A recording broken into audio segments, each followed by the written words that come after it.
This week on the Brandfathers, we are diving into the key topics of the moment. We are going to talk about AI, the new ChatGPT ads. We're going to talk about Friend.com's Subway takeover and what we would do if given $1 million to promote a AI companion to lonely people. We dig into the merchandise of the Ryder Cup. We rebrand Ashwin as his Republican namesake. More on that later. And that's it. That's what we hit on Cracker Barrel. Let's lock in. Cracker Barrel. God, it's a smorgasbord of American culture here in the flesh. Let's lock in. Ladies and gentlemen, welcome to the Brandfathers. 2025, a year that will be remembered. What for? Remains to be seen. I don't know. Yeah, I have no good answer.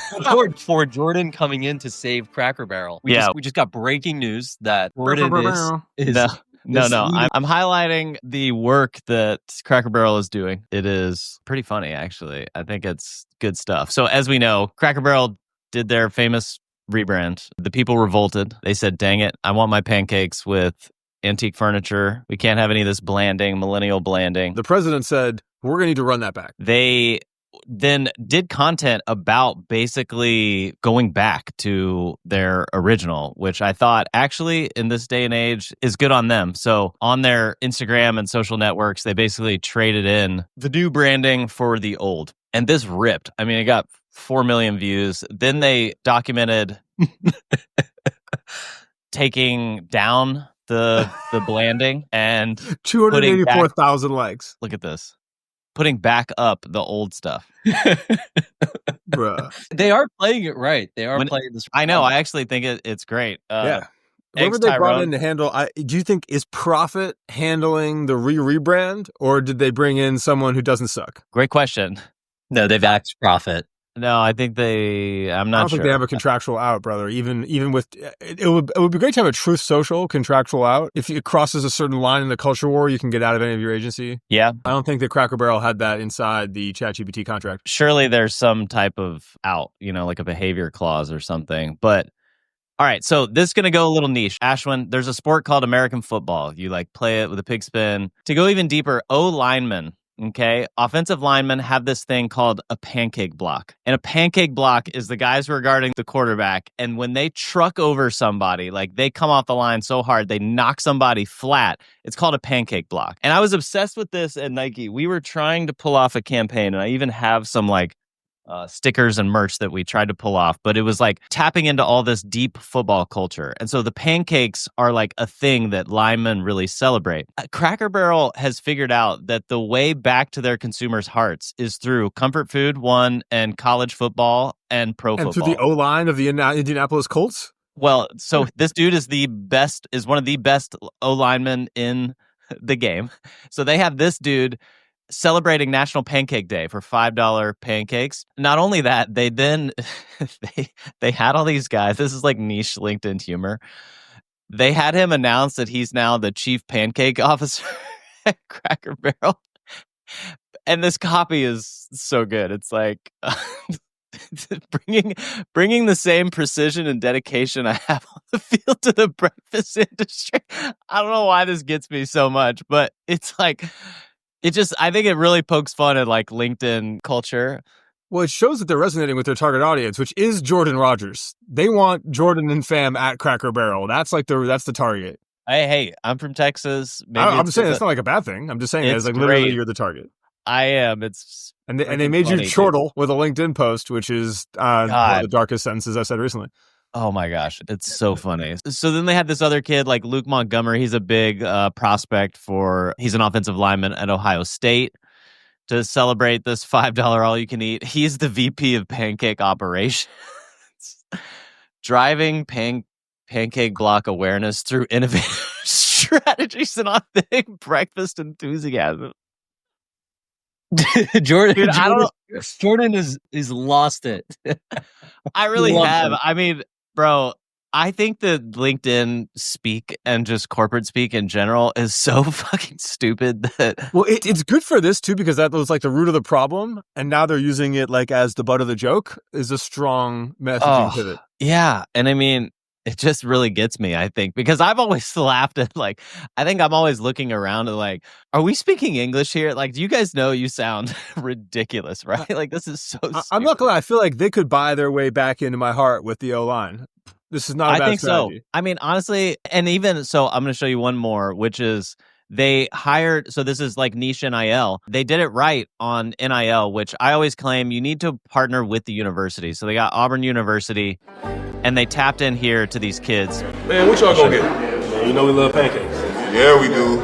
As the official pancake of Auburn Athletics, Cracker Barrel is paying us to tell you how much we like them.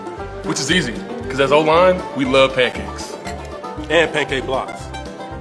This Friday is National Pancake Day. So I get won't read it $5 all, all but you I can eat actually do pancakes. think You it's guys also are members of SAG. That's what Hey, I'm getting from this. Yes. Wait till we finish these pancakes. But I Get back actually to think practice. it's like kind of funny and tongue in cheek where they're like, Cracker Barrel's paying us to, do this and tell you about this. And I just think it's I just don't smart, understand like, how they on the didn't nose. get Brianna Chicken Fry to be yes. the advocate of the steak. But maybe it's She's- coming. She's probably next, but she's a coastal elite. We can't That's be. true. Yeah. So like honestly, I just think it's a great insight that like the core consumer in the South, like the thing that makes the South run is like comfort food and college football, and then to an extended period pro football. So this is really smart in my opinion. Fathers, what say you? Ashton, would you have chosen a different O lineman? No, this is a perfect pick. Jason Kelsey, previously retired for your Philadelphia Eagles, is probably a fan favorite. For My you, favorite. yeah. So I've been on a watches kick on my content. I'm An doing like a whole watch. anti-watches pick. Anti-luxury watches. Yeah, I'm positioning against Rolex, which is the easiest position ever to take in my life. But also, it was funny because I was doing this research yesterday for this video about like top watch campaigns. It was like different psychology you use in watch marketing, and I was looking up. I was like, what is Breitling doing? I haven't heard anything from Breitling since like. It was like mentioned in rap music when I was in like high school. I remember my boy from Vegas like bought a Breitling when we were in college. Like it was like a thing, and I was I just haven't thought about them since. And they are the official timepiece sponsor of the NFL, which I thought was like I was like, oh, wow, it's working for them. Is that right? I did not know that. So that's that means I they're know. not executing their job well because I know who the official pancake sponsor is, thanks to Jordan Rodgers. That's right. Yeah, we do. NFL and Breitling. Wow. I've seen them more than I would like to. Breitling Because or pancakes? Yeah, because Breitling, not enough pancakes. There's a Breitling store that's like 3 blocks away from me, so I almost walk past it on the daily. Huh. And I Would think, you? Would either of you Yeah. consider buying a Breitling at any point in your lives? no, Oren, if I Yeah. could get mine in my Cowboys team colors, perhaps. Oh, all right. So they still get the official timepiece of the NFL strikes again. Team edition watches. wow. Wow. Precision crafted timepiece for every fan moment. The Buffalo Bills piece. Yeah, Ashwin, there's a let's find cursed you. Jets one, right? Yeah, let's go. Yeah, the Jets. Ashwin, How let's many find Jets your- Breitlings over under do we think have sold? Oh It's my kind of gosh. crazy selling like a 10K Detroit Lions Breitling watch. I mean, there's Miami. part of me that Miami. thinks it's ridiculous, but then there's this other part of me where it's like, do they just sell like 1 million of these a year? Yeah, I'm Bro, definitely checking if Breitling is on Particle like as we Yes. speak. You Yes. better. This episode brought to you by Particle. Ashwin, let's see if we can get you a Philadelphia Eagles one. I know you're dying for I a would love that. That'd be Philly amazing. Breitling. Yes. Wow, how are the Super Bowl champs not on page 1? Anyway, well, Okay. well, hey, Yeah, because no one in Minnesota Kansas Vikings- City is buying a Breitling. I imagine their penetration per capita in the Kansas City area is severely lacking. how about the Cleveland? What do you think the Cleveland market is doing? What Probably kind of much numbers higher are they because you doing? get all the finance guys that were like, "This New York shit's overrated. I'm going to Cleveland." Yeah, that's fair. All right, they are not on Particle, but I have requested it. All right, thank I definitely you. on Thank Shopify. you. You know, this is definitely a Magento build. Like, there's no way. It's not. It's a Magento front end WooCommerce back end. It's rare. Yeah, before we had headless, we had dual ecom. Ashwin, here you go. $9,200. You could Wait. have. Book me an appointment, brother. Ashwin, what watches would you consider? Both The of you, just out of official curiosity, NFL what would your shoe. go-to watch be if you would be like, you know what, I'm gonna blow some racks, I got my eye on something. You know, if I'm going to spend a lot of money on a watch, it's going to be on it's called A Long Son. But I think how you say it is A Longa Ut Son. It's like a German brand, one and the same. Oh, yeah. So the story of that is there was a Along Son store. They make beautiful watches.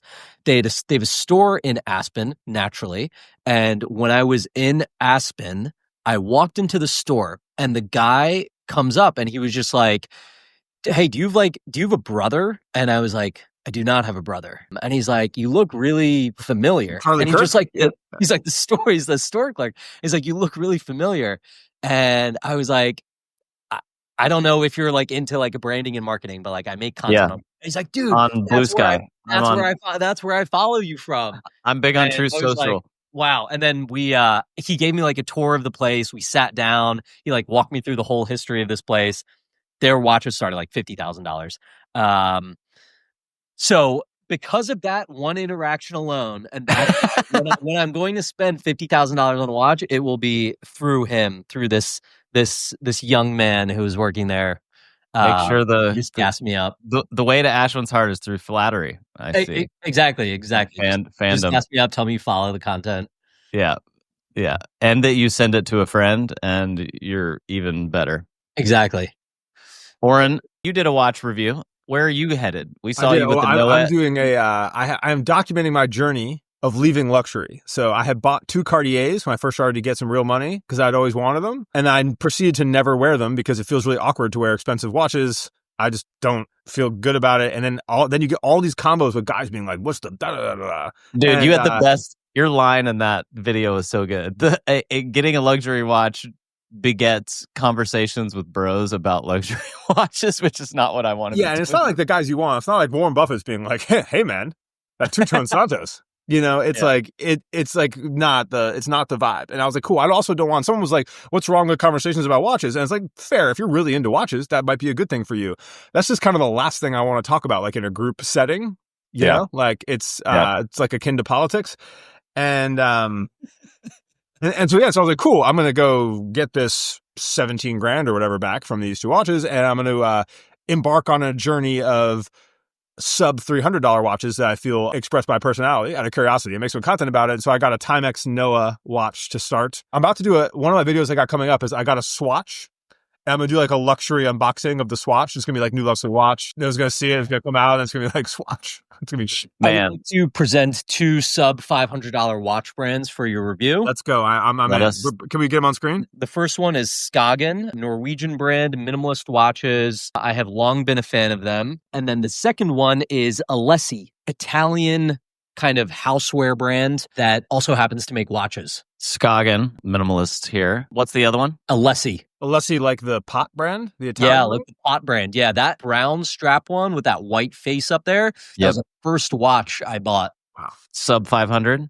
Yeah, that was like $180. I'll put Alessi on the list in general just because that's a fun conversation. But yeah, I'm going to basically pick up I was like, cool, I'm going to earmark a third of this money I got back. And I'm just going to buy a $300 watch every month as long as the videos keep ripping.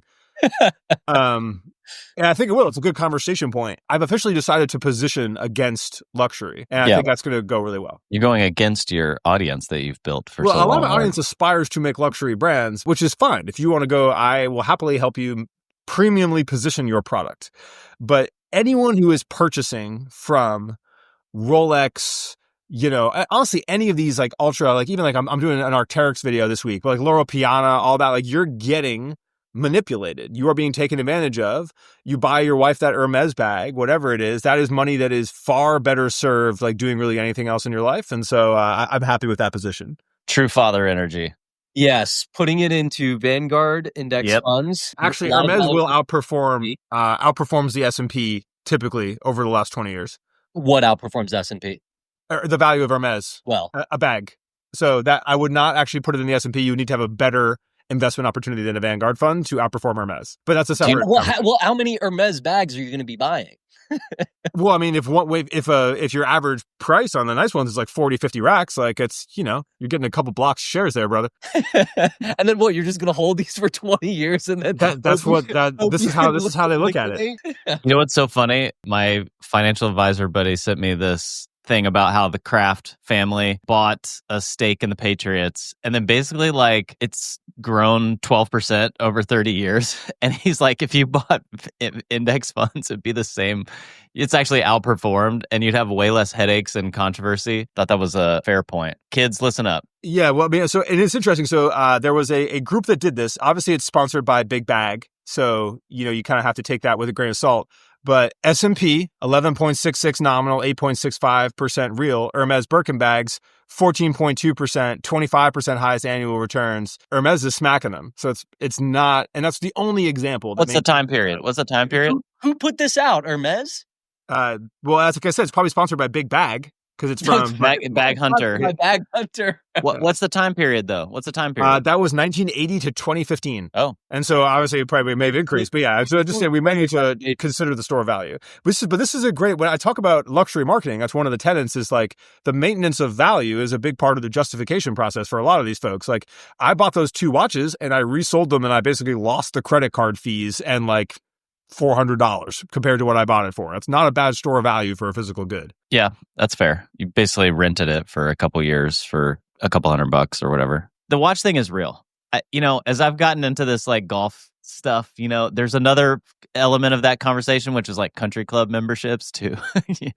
It's like the same circular conversation. It's like, oh yeah, were you a member? Oh yeah. Mm-hmm. Yeah. Well, and then like how you got in and when you got in is like, it's very similar to the Rolex conversation, And most of those people are wearing a Rolex when they have that conversation. What was the sponsorship ad scenario like at the Ryder Cup? That's a great question. I will say Loro Piana did do a influencer trip where they brought people in helicopters. Did they have the indigenous people there exploiting on the helicopters, or did they keep them back in the shackles of their farm? They decided to keep that separate. What was the sponsorship like? Rolex, big sponsor. Basically every top tier golf and tennis. I got to give them credit. They know where they want to play. And that's it. Golf and tennis. Makes sense. They had a big Uber partnership, which really sucked. That getting out of that place was crazy. Have you guys been in a place where like leaving is very hard? Where the police will not let you leave unless you have like a documented like Uber car? Like it was a trip, dude. Like people were trying to.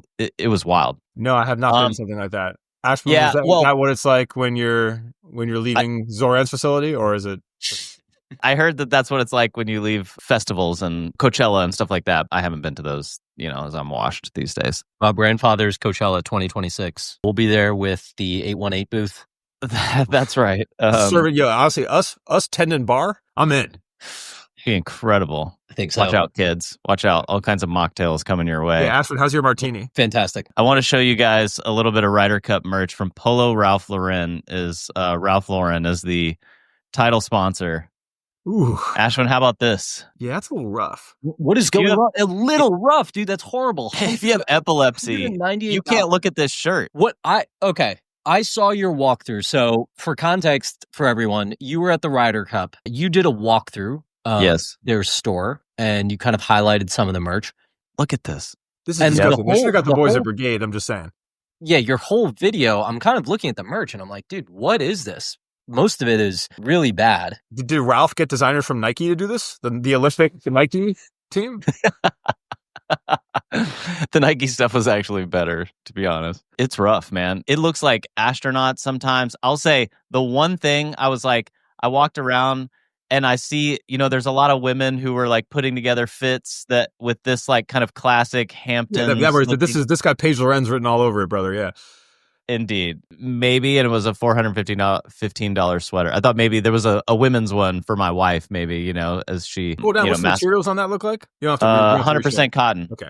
Let's see if that's a blend. It's a wrap. Yeah, $415 for that. Man, I'm going to have to mention, I'm doing a long-form YouTube on Ralph, which I'm going to have to give him some shit for what's going on at the Ryder Cup, man. I generally like Ralph, but it's fascinating because all these players have, apparel deals and footwear deals, and then they get an exemption, I think, for this event. And the looks are just it's really tough what they're making these guys go through. But walking around New York City, Ashwin, actually, we should probably talk about Friend and or AI, because I now get to see walking around New York City is a Friend billboard. Real New York opportunity. City loves friend.com, the MTA. Well, no, I was actually, I forgot that was the AI thing because it made a big splash like a year ago. Yeah. We talked about it, but I was like thinking it was something like, I thought it was even more dystopian, which was like just you need friends, because people are losing so many Oh, yeah. friends. Like, Damn, it's it's just a New York City campaign to help people make friends again. No, seriously, I thought that was the thing. It's not. Ashwin, do you want to walk us through the latest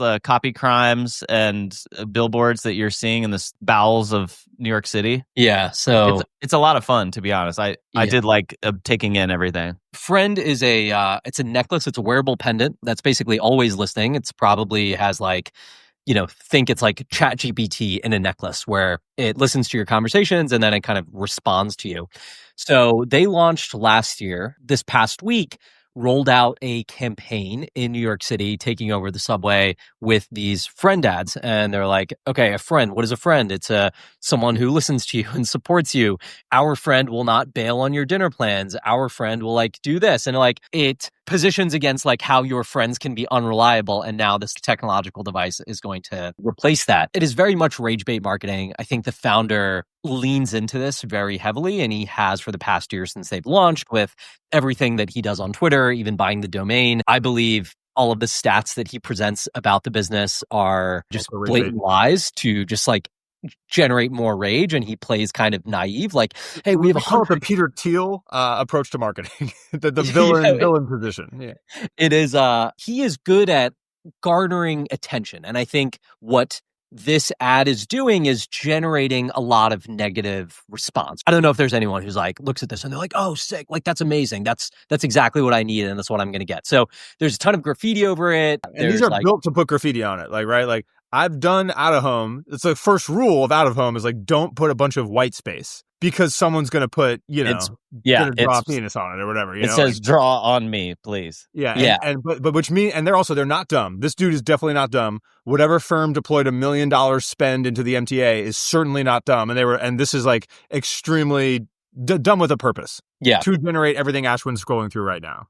Yes, exactly. So, I think the ultimate question is you can generate a bunch of attention and awareness.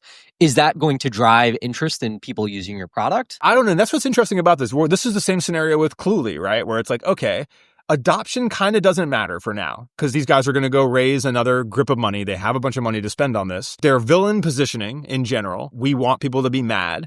Where can you ever direct that energy that works? And so I think one of the reasons Elon can get away with this, because it's hard to deny the technology. At the end of the day, you see that Burning Man where it's a big sign that says, fuck Elon, there's a Starlink next to it, right? It is impossible to deny the irony. Impact of the product, right? He's making rockets, you put it in space, you hate him as much as you want, but he has the technology is so... It's just it's so good. It's not like it doesn't matter, but it is going to succeed either way. And he's more of a detriment, honestly, than probably a help to it.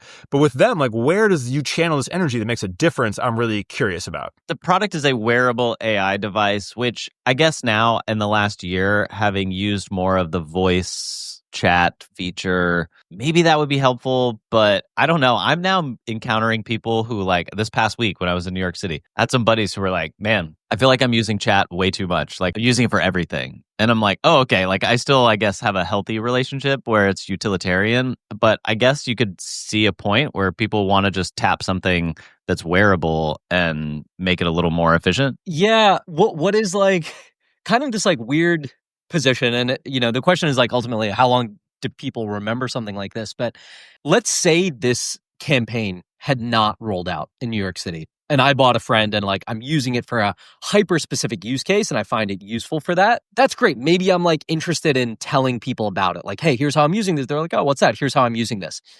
Now that there is this kind of mass, quote unquote, mass awareness in my niche community of New York about how detested this thing is, I am not going to wear that thing in public, right? You look like a pariah wearing this thing.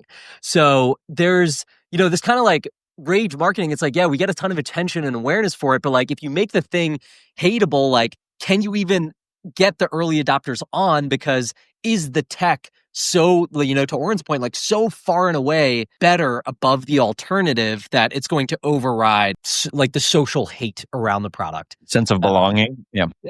Well, I'm curious too about this. So I had a mini viral tweet from this because I ordered a friend at the first one just because I was this will be a good video. And also I'm curious. I have an inner monologue. I talk to myself all the time and it's a really useful part of my process. And I was cool, I'd actually be curious if this helps with that. and like what this does with that. I doubt it'll be good, but mine was going for $99. Who cares? But didn't receive it, right? And I ordered it last July. I got an update 3 months ago that was like, we're going to get it in August. And I was like, sick, but it's September and there's no further update. And so I was like, okay, well, what the fuck? You know, like spend like $1 million. And look, I've been there. I worked at this company, 3DR. I was the VP of marketing. It was probably one of the roughest stints of my life where we launched this product and big launch, tons of pre-sales. And then one of the important components, like didn't work, and they're re-engineering it and it didn't hit engineering expectation. And all these people pre-ordered and they received one of the 2 products that come with the hero SKU. And then the other one that really kind of need to work just didn't come. And it was like, how do we handle it? We're in all these meetings, CEO, everyone, me. And like, it was like, hey, radical transparency, always. And we were emailing every pre-order every week with like, and now we're back in stage 2 EVT. And like, here's the da-da-da-da, here's the progress. And it sucked. But guess what? That handled 90% of the problems by just communicating the entire fucking time with an email that took I had to write that shit. It took like 7 minutes, you know? And I think that if they were just doing that, there'd be a lot less, but it just goes down to like, they probably just don't fucking care. Will there be a product? Well, they've shipped 1,000. They have. Yeah, you can like buy them on eBay and stuff like that. Like they're out there for more or less than $100. Yeah, I think it's probably cheaper than list. But I need the whole unboxing experience from the rip. But also, I do wonder. So with New York and like the rage of New York, one thing I've loved to notice that New Yorkers have a really hard time when I talk about this. I'm sure Ashwin won't, but like in general, is like, hey, if something is like culturally disliked there, that's a super positive signaler for the rest of America, for anything in the middle. And especially anyone like aware there is like, oh, they hate this thing. I love this thing. And that's like a major thing that shouldn't be underrated. And so I don't know if that will actually work in this case, but if you wanted to generate initial support for that, you know, like that there is, or you wanted to like be like, hey, I want to get in the zeitgeist of the Rust Belt with something that they're going to like be propagandized to defend because New York hates it, this could work. And maybe that's what the lonely people are. It's quite the strategy. Make sure LA hates it, and then the flyover states will. It's funny. So they had this big campaign in LA that was much less reviled, right? So they did a very different thing in LA. I've seen it. They actually put a lot of out of home up in LA, but they did it in like places where people actually are. Like usually you'll see all this stuff like in the big areas. It's like in like super expensive placements, but they did it. It's, you know, it's like Echo Park and like the parts of like downtown LA with the actual high rises and stuff are where people are like forced to live. And I was like, oh, this is like neighborhoody. And they're just there. People like take photos of it, but there isn't the same like inherent rage of this one. But it was big out of home, not little out of home, which obviously the MTA is different. Yeah. I can't even find So if you were, okay, so I want to put this out there to you guys. If you guys had $1 million and you had an AI wearable right now, and you wanted to generate the most sales you could from that LA wearable with a marketing technique that is not Meta ads, what would it be? Put it on Bad Bunny for the Super Bowl. That would cost more than $1 million. Oh, 1 million. That's what you said the number is? That's what they spent on the MTA campaign. Okay. I have 1 mil. You got 1 mil. You sponsoring O lineman? Or D lineman, because they need to talk to themselves to make up for their no. Yeah, that's the LA. Good one.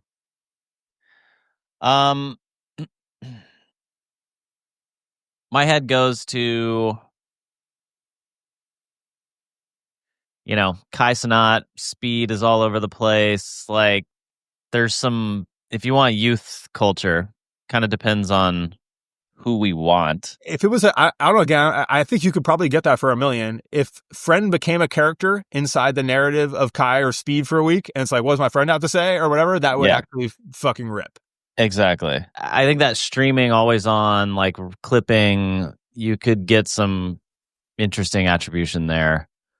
What the other thought, I don't know. Maybe it's because I've seen the Ryder Cup uniforms recently. I think there'd be something interesting with like space, sending somebody to space, or maybe since you said SpaceX, like if you had an astronaut by themselves and they spent a week or a month with this thing. And I got to tell you, one time in a brainstorming meeting at Nike, we were talking about launching uniforms or something. It was just like crazy brainstorm, no holds barred, whatever. And we talked about sending jerseys to space in some while. And somebody was like, oh yeah, we did that for the launch of something. It's like, what? If you're like, hey, this is what astronauts are using to stay sane, or like, hey, we're actually putting this in solitary confinement in prison, so these guys will stay right. That's the campaign. You could do that. Ashwin, are you dropping 45 lonely TikTok creators? We're maybe putting it. I mean, me and Jordan are going in nursing homes. Putting it. Well, I'm actually thinking about. You remember when Meta had that snafu where all of their AI conversations were being like, Yeah, we're being put to feed, we're being put to main. yeah. I remember scrolling through that for a long time. And it was like a really interesting peek into like the types of things that people are asking and saying to this. And I think if you could seed a bunch of these, I don't know, in like some like urban population where people are like having conversations with these, and then you make it clear to them that like, hey, for a period in time for like some function, there's going to be opt-in where like your conversation, your like, call and response is going to be public, and or like you let them submit that, then you have this kind of like stream that people can just like this feed that people can go visit and be like, oh, how are people like talking to this thing, or how is it helping? Basically generating content, like true user generated content off the back of people's interactions with that, I think could be interesting, because all you need is like one of those to like get a lot of traction. And I remember with that Meta AI feed kind of snafu, people are like tweeting that stuff nonstop. Like, oh my God, look at this person talking about like their proposed divorce, and they're like asking Meta GPT what they should do. Oren, what would you do? We're going lonely TikTokers. I think that should be hilarious. You get like nursing home ladies, you get like lonely teens and wherever, and they're like having the inner monologue, or like, this is what my friend's talking to me on, or like posting just running through that. I think you could, with like 45 of those done the same way we've seen some of these other apps roll, I actually think you could get a lot of lonely teens considering purchasing a $100 product. I also think the stream thing is a sick idea. Again, if it was a recurring character in like, even if it was like Phantom or like a B-list dude, I think that's particularly interesting. I think it has to be like a commentator. And again, I don't know what the function looks like. I haven't gotten mine yet. But if it becomes a, like, I don't know, for instance, I was talking to Ashton about this weekend. My kid watches a lot of YouTube, like Minecraft YouTube. And they're typically one person talking on like a loom over a thing. And if that was just a recurring character in that narrative, and it was like, oh, I'm talking to my friend, and it was like talking back or doing whatever, that would work very well. And it would actually make that content kind of more compelling and funny if it was funny, which is, I think, is part of the friend value prop, is it's like snarky. And I think if they sponsored a lot of those, like, you could probably really dominate like a 16 to 24 like lonely kid. And this is kind of dark, but like that's a thing that could work. It's very dystopian. I mean, to be honest, I read the ad and I kind of, or do you just want to be fucking lonely? That's the other part of it. Like, or does it teach you how to like talk to people or encourage you to do that? So I look at it kind of both ways, where I'm like, there's a lot of lonely kids out there. No, there is. And I mean, there's like, I saw a stat yesterday that men our age have 50% less friends than they did like 25 years ago. I mean, once they're on the internet, I got more friends than I've ever had in my life. That's true. That's true. There's a lot of that, I do think. And there's a lot of lonely people. And there's also a lot of people that need help learning to talk to people because they've been too online. And at least you're talking to something that gets you in that range. Yeah, there are. And I'm becoming more aware of this recently, but I do think you're right, Oren. It could be used for good. I think the danger is that it doesn't train you to talk to humans. It just trains you to talk to some AI device. That's true, but I think that's step one. Talking to anything, prepping you to do it. Because here's the thing with the AI conversations, it encourages you to do stuff. And it's like, hey, which, by the way, you're exactly right. This is a good transition into the OpenAI stuff, because it's good, I think. I like the OpenAI campaigns. Maybe we bring that up. But so OpenAI dropped a campaign that shows like youngish people doing the stuff that we actually do with ChatGPT in like programming your workout. I know a lot of people that do that. Fixing a car. I did that shit like the other day. I was like, what the, it's like you use it in your day-to-day life to plan things and solve problems. And they created a very cinematic, realistic campaign about how people use it. Okay. Which let's, this sounds like super obvious to us, right? Like, hey, what is the thing that people are using this product for? Let's highlight that. In almost all of the AI marketing to date, like just yesterday, I was watching the CEO of Figma talk about how Figma integrates with Claude Code. And the example that he gives is like him making a differential equation calculator. And he's like, here, and then I could change like the step function and do all this. It's like, dude, you're giving this example that absolutely no one resonates with. No one would have any use case for this. And so it's almost hard to see like why this thing would be interesting.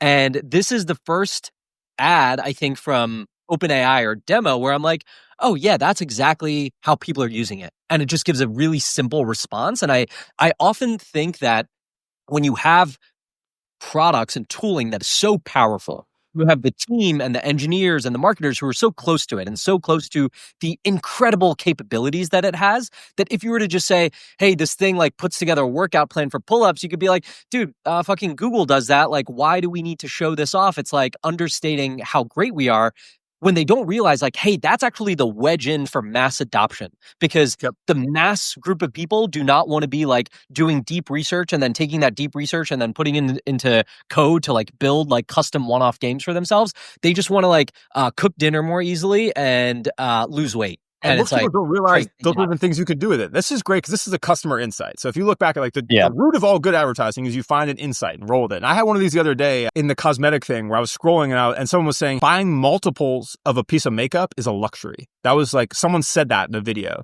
They were like, girls get multiples of things they like if they're like treating themselves so they have backups. And I was like, oh, run it. And we like ran a bunch of UGC related to that. And that's like an example of an insight to an ad. And this is exactly that. This is how our actual customer uses it. But there's a lot of people that don't even know that happens. So there's a gap between insight and knowledge of insight. And this is an excellent example of playing into that I think will really help them with their adoption here. And also is like the best way you use it. I was using ChatGPT last night trying to find like the perfect place to vacation this winter and like lodges I could go to that had all the activities I want.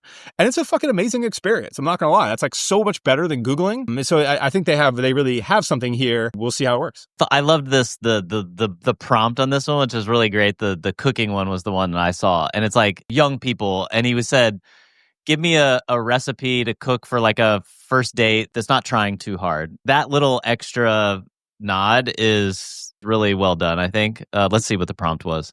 I need a recipe that says, I like you, but I want to play it cool.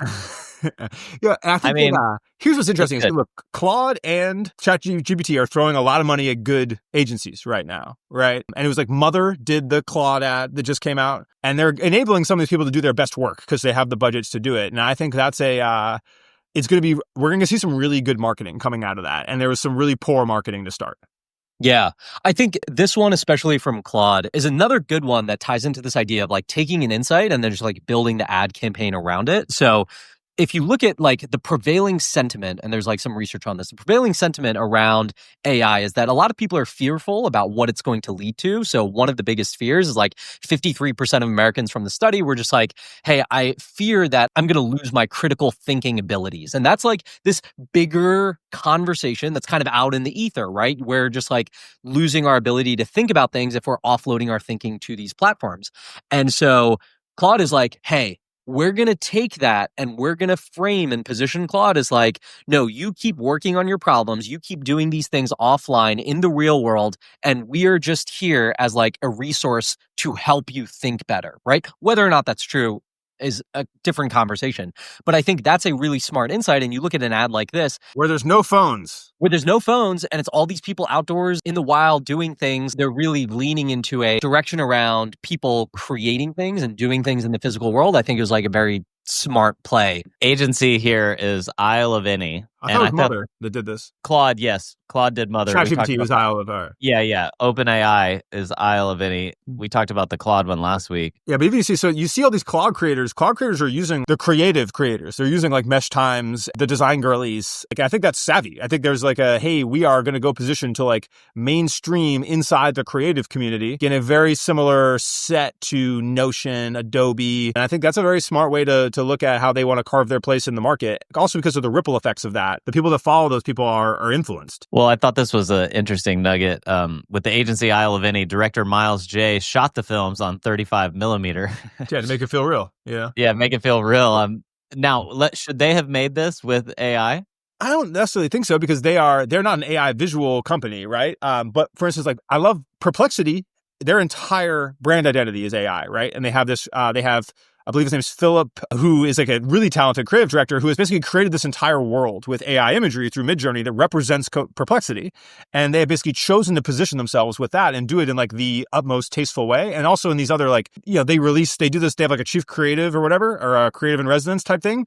And she comes up with these visual styles and then they basically open source them. Like they give out all the Midjourney style codes you can create in these styles. And it's like, that's one where like they decided, hey, we're going to embrace the technology aspect of this, even though our software doesn't do it. And we are going to have an edge there. And I think that's an interesting, like if it's a choice, you kind of got to go all in like that and be amazing at it. But I don't think that that's a playground that would allow ChatGPT and Claude to achieve the adoption that they would want, being how controversial it is. Yeah, I think the humanity angle is important. This feels human, and it's not robbing you of human talent, human interaction. They need to hammer that, to Ashwin's point of the people's fears. I'm working on a series about this, Art Directing the Future, and it's like presenting these like options like the AI companies have, or like how they look at it. I think it's actually really fascinating because now it's like, hey, if you make something really cool now that someone might think is AI, you have to show your behind the scenes or you're going to get like eaten. People are going to be like, oh, it's just AI. Yeah. Which is like a really interesting good point. Thing that's happening. Or you could use it to the point where like, oh, well, no one would know. I'm using it to do a cat. It's like there's all these different levels of like participation in it. And I think it's like a really fascinating thing. Yeah, and I think it's good that like behind the scenes has been trending lately in the last few years, documenting your work and showing it so underutilized and tapped. Like I think it was Dennis Tudisco did like a Rihanna music video, and they like everyone was like commenting on Rihanna like, this is AI, how could you do AI? And he's in the comments going, no, I am the 3D visualizer who made this. And it's like, but he has to defend it to that level, and there's people being like, oh, sorry, and like keeping the content up that's like, fuck you, this is AI. Yeah, that's true. It's fascinating. Yeah, I saw that. I talked about a Nike ad last night, and it wasn't the one I think that this person was referencing, but they were like, oh, are we going to talk about how they don't even use their athletes in their ad? And I didn't know what they were talking about, but I think what they're referencing is the rivalry uniform creative that they started with. It looked like it was made with AI, or at least, what's the old school way? Sorry. Just like 3D rendering it? API, yeah. 3D win. Sorry, the old school, yeah. It is interesting, I think, that regular AI, ChatGPT and Claude, kind of has like a universal approval rating. People from all sides of the aisle are using ChatGPT and Claude in their lives. And then the visuals all of a sudden is like polarized, and it's basically almost exactly along like political lines. And they're using the same political tactics. In the same way, it's like, oh, you're a Trump supporter, I'm going to comment on your video and shame you. It's the same thing for it's the same people using the same tactic on AI art, basically. And it's effective. And it basically forces you into a tribe where either you love it and you do it, or you're, or you're kind of like in this middle ground. And then most people don't actually care. Yeah, true. Most people don't actually care. Yeah, but I think this stuff was like, this is... Yeah, it's probably 3D viz. It's probably not AI. But even if it is, like, again, you can't tell anymore. And so it's like, well, I wonder how much, and like, does the football people don't care? Like the people that care are like the AI creative people, like the anti-AI creative people. It's such a really interesting dynamic. I wonder how long it's going to last. Like how long are we going to have comments every time someone does something like this? Like, well, could you have used the real people, or is this AI, or whatever it is? Like, are we still going to see that in 24 months from now, or is it just going to be done? I'm curious what y'all think. I think number one, it's going to get better, and it's like it's going to get like near indistinguishable. I think especially from the photo assets.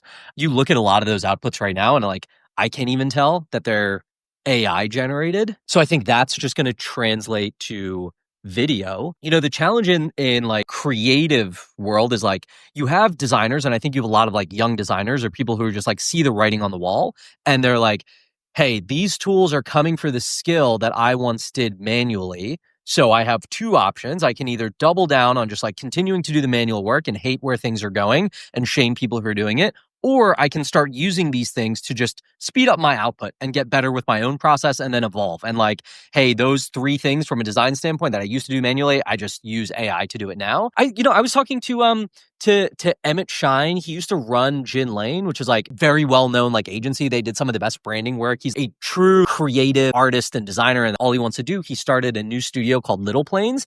He's like building AI tooling. He's just like, the world has changed, and we need to use these tools as creatives to get smarter about our own thinking and our outputs. And I think that's a wise perspective. It's a smart perspective. And if you see some people like him who you'd almost think like, hey, they're going to be against everything that is happening in AI. And he's saying, hey, there's still this layer of taste that you need. There's still this layer of skill. You still have to like collate all these assets and define the mood board and define all of these things. So now I'm just being a director of all of these pieces and layering in some design sensibility. And that's great. And the short answer is in 24 months, what are people going to be saying? I don't know, but I think it's going to be a smaller and smaller group of people who are going to be vocal about AI output being super bad. I think we're just going to take it for granted. Yeah, and I've seen that too. It makes me bullish on human beings and taste. But if you are someone who, to go back to our original point, our original discussion where I was laughing so hard about LinkedIn jargon, if you are someone who like assimilates, we all assimilate to some degree. So I'm not, no shade there. We're human beings. But if you are someone who just kind of mimics and adopts the language around you and can't formulate your own thoughts and opinions, then yeah, AI will eat you up and spit you out because it's basically just pulling information from all the web of things that have already been published. And so if you're not pulling your unique human point of view based on your own experiences and your own outlook on life, then yeah, it's going to take your job.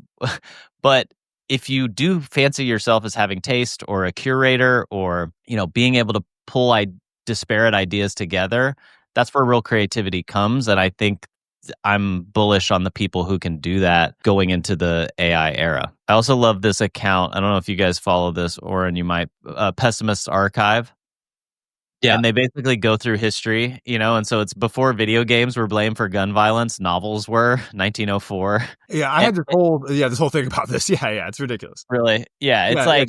I was like, there's always been a scapegoat. I was like, when I was in high school, it's yes, you're right. Eminem, I meant to send you this, because the same day you said that, I meant to send you one of these, but it was timely. This talk timer is designed for telephone addicts, 1958. And that's the big bad thing. So there's always this. It's throughout history. It's always this panic. The printing press was the AI years ago. Yeah, well, also, like the panic now is like YouTube Shorts, which obviously is like somewhat AI driven. But I'm like, I look at this in context to the panic about Grand Theft Auto, and I'm like, you know what? This is significantly fucking better than we were all. I spent like 6 hours a day, like in my dorm room, killing people. But like I was like, I could see how this could really get in your head.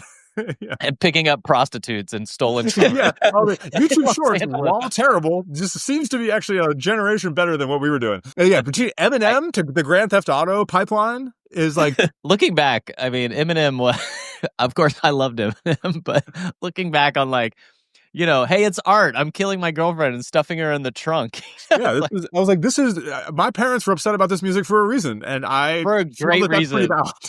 Yeah, it's whereas so like Italian brain rot, I'm like, ballerina, Caterpina, whatever. Yeah. Bro, the Italian brain rot is insane. I've seen some of that stuff, the way the algorithm goes. My kid and his friends are always like, they have all of the names of all the Italian brain rot people, and then they'll have like a game where they try to outdo each other on like which ones they know, but like it's like a part of their lore is like all the different Italian brain rot characters. Wow. Well, that algo will send you down some dark, weird stuff eventually. I think I mentioned this in the chat, but my son has a friend who was staying up late, sneaking onto the iPad and staying up till 10 every night once his door was closed, watching YouTube Shorts and like proudly talking about it, and then got narked by his brother. And like it was really messing with him. Like he's turned into a bad kid. Yeah. This is a kid who is staying up? Yeah, exactly. Lost in the algo, right? Yeah. Well, it's messing all of us up, Yeah. Well, there's also long form versus short form kids. This is another thing I felt about. It's like our YouTube Longs kid or a YouTube Shorts kid is like a thing. Oh gosh. Yeah. A YouTube not a kid like a long form kid. He's like the Shorts kids. Yeah. Yeah, the Shorts kids. There's no hope. Do you guys or your kids know of tin can phones? No. Oh. The landlines? Yeah, it's like these kid-oriented landline phones. Oh, I actually am just scrolling past that right now. Yeah, I saw them. I saw they got a... no, I think these are just like standard landlines, but there's a company called Tin Can Phone that I think raised a bunch of money recently that is like, is for kids to like call each other like a landline, but it looks like a cool, fun phone. So I was trying to see. Isn't the Cat GPT, like, isn't she doing one? She's doing something like that too, yeah. Can we talk about the power of naming and that just Cat GPT, much like the Satoshi Nakamoto brand, are some of the best naming choices that will propel someone forward of our modern time? Good point. Cat GPT is great. A great name. Phenomenal name. Let's go. God, so good. What would art should... Schwinnebago might be like Michael Jordan. Pretty strong. Yeah, Schwinnebago is really good. What you were working with, you did really well. Absolutely. Yeah, that's really good. I don't know what puns I could put in our handle. I got a question for you guys. Okay. Well, since we're just riffing, is there a reason for today to move out of your personal brand and have something like should I have a sports marketing platform? Should I have like Sports Marketing Matters as a website, as a handle, just delivering you random news day in and day out? This is like the new wave of these creators, right? Because of ChatGPT, yes. So that's why I just bought creativedirector.net the other week specifically for this, where it's like you need an authoritative source where you are putting stuff on the internet to get referenced by LLMs, and you need a big YouTube channel because YouTube is super highly weighted in what ChatGPT is doing. So I would say yes. Okay. All right. Well, I'm going to buy it now then. I'm curious what you guys think. There's a part of me that wants to separate. There's a lot of things that people send me on a daily basis that I'm like, oh, that's interesting, but like doesn't carry the weight that I would actually like do a whole video on it. You know, it's like, oh, someone announced something. Okay, that's interesting. Like, pay attention. And a lot of times I'll use my broadcast channel for some of that stuff. But even just a home for all the deep dives and stuff you do with some context is like one thing. So things I've noticed is we've been doing this whole effort at work around like optimizing websites and stuff and make sure it's stuff we are invested in is in ChatGPT. Yeah. And the things we've noticed is like Substack is much lower ranked than you'd think. So if you're publishing on there, that's not really helping. And it's just like you would think that would be rated more like a website. It's not. It's like an email. It doesn't matter. YouTube is overrated. YouTube is like crazy highly rated. Same thing with Reddit, which is crazy because Reddit is basically all paid shill. And then the actual like websites with domain authority, like traditional style SEOs, you have to really think about like how, and it's like a numbers game. And so it's like, all right, well, cool. If I'm publishing my article, I should get all these other articles out there. You know, like, okay, then syndication becomes important. We're like, hey, you can still do these deals. I think I told you, I have this deal where my content's like syndicating on like MSN and stuff from YouTube, where like we'll show in the blocks of just more content. And it's like, cool, that's like adding authority. But like we're in a war of like LLM analyzation, and it may not last like this for forever. Like they may change the way they do the analysis, but it seems like a really important thing to be considering for all of us. Okay, well then that helps because I've been considering it. But even if you're like reports or you're, I don't know, it's like having that blurb for every like Landforce has one, like he has a thing on his website that's like all of his videos with, I think it's like an AI generated blurb. It's a script, I'm pretty sure. Like that's the kind of stuff I think most creators should be considering. I'm amazed how much our short form videos come up in SEO. Well, yeah. Well, they once they announced it, bro, it's a wrap. I searched for kind of anything I've talked about, and I'm like, holy shit. Yeah. It is wild. Number one there. I was trying to find an old video about me. Like, I'll give you an example right now. I searched my name, Jordan Rogers, Caitlin Clark, Nike, right? And the Google summary will be like, Jordan Rogers, former Nike basketball brand marketing director, publicly criticized Nike for mishandling blah, blah, blah. Rogers, who worked at Nike for over a decade, argued that blah, blah, blah. And then it's like key points, background. I mean, like, wild. Yes. Okay. So, and every short form video across both platforms that I've done with her name in the title. I think there's actually an important point here for brands, like creators too, but brands that can kind of like think about SEO this way, the same way that we had thought about SEO blog content previously, which was like the traditional playbook was go to a website, like answer the public, understand like every adjacent topic people are asking in your category. If it's like B2B marketing or finance or like some consumer product, and then create blog posts rich with keywords about that topic so you rank highly when someone is searching for that topic. You can apply that same thing to short form video content right now. And I do this all the time with my videos, especially when there's a timely thing going on. Like an example that I just thought of was when Poppy had that like vending machine controversy, right, where they gifted all that stuff for the Super Bowl. I actually made a video that I titled Poppy Vending Machine Controversy. The caption was understanding the Poppy Vending Machine Controversy, because I knew it was getting play and I knew people would be searching that in TikTok. They'd be searching that in Google. And like now there's a few other ones here, but like that was the number one ranked video in that space. And then as a result, there were probably like 3 or 4 like publications like Forbes, Business Insider, all of them reached out. They're like, hey, we saw your video. Like, can we talk about this? So there's a way that you can actually parlay that into other backlinks for yourself if you're trying to build authority. And so, okay, now if I think about this topic as a brand, right, how do I lean into something like this? So for example, right, Sunpowder, talk about skin health, skin cancer. Our creator, who's a co-founder, is a skin cancer surgeon. And I'm like, great, let's make videos talking about a lot of like skin cancer topics. So when people are searching that stuff, okay, we show up there because there's some white space in the world of short form video for credible authorities to talk about these like medical conditions, right? There's like 10 dermatologists, and it's like, great, we just have to outrank them in terms of the content that we make. That is a way, like there's a whole like lens of SEO through which you should think about content that most brands are just not. They're like, what's our content calendar? What are we making this week? Like, what memes should we lean into? And it's like, dude, why don't you just like own like the top 10 concepts in your people think that short form is ephemeral. They think it's gone in 24 hours. This is one of the biggest misconceptions in content and it's stupid because it's not. Like, I still have videos, but I was the #1 search result on TikTok for Chrome Hearts for like 18 months. And that video went from 20,000 views to like 300,000 views. And it still happens now. We all see it. It shows for a much longer time. But I just think I want to remind everyone out there, like, that's the case, especially if you make evergreen content and especially if it's topical. My biggest example of this I see all the time is Canton Fair. I make videos about Canton Fair in China. It happens twice a year, and the videos spike again every time. And so it's the same thing with anything seasonal. This happened with us when I was with Lift Foils, when we were doing exactly what Ashwin said. We were doing tutorials about wake surfing, wake foiling. Every summer, the content spikes again.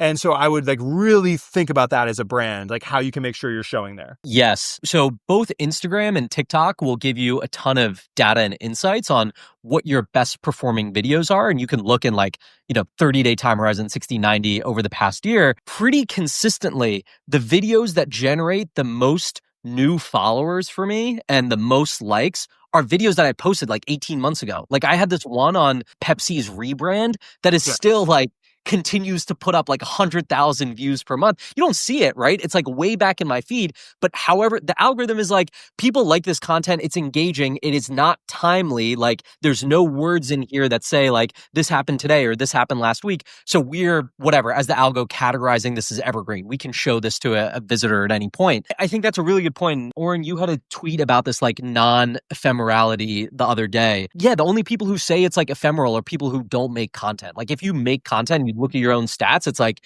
this shit is not ephemeral at all. Well, especially with the Google search, because now it's like forever. Yeah. Yeah. And I mean, sometimes it's lasts so long that it's annoying. I'm getting tagged and replied to on videos that are like 2 years old. I'm like, bro.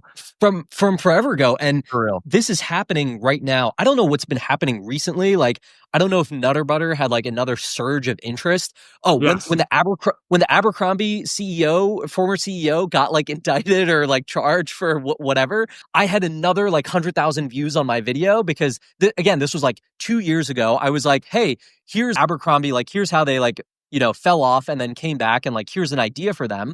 And now all these people were following and they're like, I bet you don't want to help Abercrombie now. It's like, dude, I made this video 2 years ago. Like you're just commenting on old stuff. But yes, totally. There's this idea where if you like talk about a topic that maybe like ebbs and flows in its like resurgence or interest, maybe there's seasonality to it and you rank at #1, it's like, yeah, you get that pop the first time you do it, but like, hey, maybe it's every summer. You're like, here are the 5 golf courses that you should play at this summer. Like, okay, that's just going to like rip every June. Oren helped me craft my thumbnail and title last week for the Saudis coming for American football. And someone replied on TikTok to me a week ago. So if in case y'all don't know, the Saudis have invested in creating a flag football league in March, and they got Tom Brady to be the face of it. And they got a ton of other NFL players, like current and just retired, like Odell Beckham Jr., coaches. Someone actually then replied to a TikTok video that I made 2 years ago predicting that the Saudis would invest in American football. And I was being a little provocative. Like I thought it would happen in maybe 5 or 10 years. And it was 18 months ago. And I was like, oh, so sometimes it's a good reminder of like, oh yeah, I called this. I predicted this. Thank you. Thank you for the reminder. Let's go. All right. Next week, we'll be live broadcasting from Riyadh, breaking down. Yeah, have you seen the comedians getting canceled for the Riyadh thing? They're not getting canceled, but basically everyone being like, we don't ever want to hear you guys talk about anything ever again because you're doing this big Riyadh comedy tour. I heard it was Dave Chappelle and all kinds of people. It's like everyone. No one turned it. The bag was so big, no one turned it down. I literally talked to Andrew Santino about this when I played it. He was like, they threw out something and his partner, Bobby, was like, I don't know. What are they offering? He told him what he was like, get me on the next flight tomorrow. and people are going to listen to them. They're going to suffer no drop in their viewership. There will be none. The bags are so tremendous. It's kind of what I broke down. If you're interested, go check out my YouTube video. But I sort of break it down. They have $700 billion in the public investment fund. $700 billion. So there was news yesterday that they acquired EA Sports, the video game manufacturer, in a we can't even go to this, but like in a partnership with Jared Kushner's private equity company for $55 billion. Bought EA Sports, so Madden and all kinds of others. And TikTok is the next one that they're looking at, I think. So certainly in sports, this is happening and has been happening for a few years. If you want the deep dive, go check out my YouTube. But otherwise, yeah, it's not slowing down. And if they want to sponsor the Brandfathers, we will do it for a cool $1 billion. We are available to. We will do it for much less than the I want to end. I want to end on the note of selling out. Right? How selling out. Michael Miraflor had a tweet about this the other day. Like how selling out just isn't a thing anymore, and it's not. I mean, Riyadh, call the boys. But what is the line? I don't know if there's a line. Right? It's just like get yours while you can versus the Real Big Fish song when I was in middle school. I mean, you go through this like with any company, and this is where living in Portland, Oregon, I reached like peak, left or just whatever, like cancel culture. There is nothing that will not hold up under the weight of scrutiny. So you're either not sustainable enough, you're not diverse enough, you're tied to some foreign entity, you are tied to some labor condition. There's like. And obviously, we should try to rectify many of these, but there's nothing that's going to be good enough ever for the internet peanut gallery or people in general. So it's hard, If you're using our Apple devices, you're under criticism. I have a lot of friends in Portland, and like there's a group chat, and I'm obviously like an instigator, as you guys know, but there's a whole group chat where they're like, hey, we really don't want the military here, but we'd really love if they cleaned up the streets. Is like the general theme of that group chat. Like they really want help. People in Portland want help. They just don't want it from Trump's military. And so I'm like, so if Joe Biden had sent the National Guard to go help clean up Portland's, disgusting anarchy, would you be responding the same way? It's a fascinating conversation. It really is, because I've seen a lot of my Portland friends this week, be like, whatever, F you. And they're like, here's the war zone we're living in. And they show all the sun shining and everything. But it's like, bro, they know. They're in Portland. They know. We've been there. That shit is dark. It's fucked up. Well, it's also, if they're in Lake Oswego tweeting from their freaking lake house, it's also much easier to be like, yeah, what are you doing? Don't send that in here. But anyone with kids is like, yeah, please. Like, please. Can we just not tweet about it? They just clean it up and they come back. I know. Downtown Portland is a disaster, and it's really sad. It's sad. I mean, I think we can acknowledge that area has really suffered, and we don't. That doesn't mean that we are waving some MAGA flag. It's like, hey, we actually just want this to be a shoppable, walkable area. All right, good news to finish on politics. Always. I gotta go. Luckily, we have the Indian Charlie Kirk. Indian Charlie Kirk. Yeah, it has to be a more. We'll rebrand me next week. All right, thanks, y'all. Wait, Charlie Kirkashami? Charlie Kirk. Yo, Kirkashami's the hottest thing you said this pod. All right.